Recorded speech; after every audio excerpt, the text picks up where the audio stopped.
एक शहर में एक परिवार रहता था, शास्त्री जी का परिवार। वो परिवार में बहुत खुशहाली थी, सब लोग बहुत अच्छे से रहते। पर उसमें दो बहुएं थीं, एक मॉडर्न बहू और एक गांव की बहू। दोनों एक दूसरे से बिल्कुल अलग। मॉडर्न बहू सुबह जग के एक्सरसाइज करती, योगा करती, ऑफिस जाती, इंग्लिश बोलती, कैफेज रेस्टोरेंट जाती, कॉफ़ी पीती। और उसके उल्टी थी गांव की बहू, जो 5 बजे उठती, घर का सारा काम करती, खाना बनाती और अपने लिए गुड़ की चाय बनाती और किटी पार्टीज में अपने घर के देसी नुस्खे शेयर करती। जब सास दोनों को देखा करती, वो मॉडर्न बहू को देखती, सोचती ऐसी भी बहुएं होती हैं, कैसी बहू है। और जब वो देसी गांव की बहू को देखती तो उसे बहुत खुशी होती कि ये तो बिल्कुल मेरे जैसी है।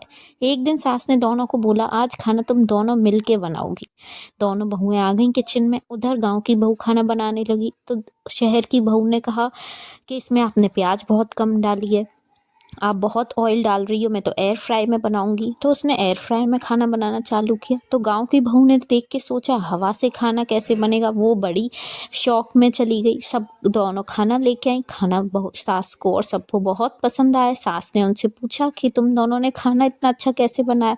तो दोनों ने कहा कि हम दोनों ने एक दूसरे की रेसिपीज को एक्सेप्ट किया, एक दूसरे की समझदारी को एक्सेप्ट किया। तो गांव की बहू एक दिन आई मॉडर्न बहू के पास, उसके कमरे में। उसने कहा, मुझे तुम्हारी एयर फ्रायर में खाना बनाना सीखना है, वो स्वास्थ्य के लिए बहुत अच्छा है। तो जो शहर की बहू थी उसने भी बोला कि मुझे भी आपके हाथ की रेसिपीज चाहिए, आप भी बहुत अच्छा खाना बनाती हो। तो सास ने ये देखकर उससे बड़ी खुश हुई। तो सास ने सोचा, बहू गांव की या शहर की ज़रूरी नहीं है, बस जो घर को अच्छे से चला ले, मिल के रहे, वो बहू अच्छी।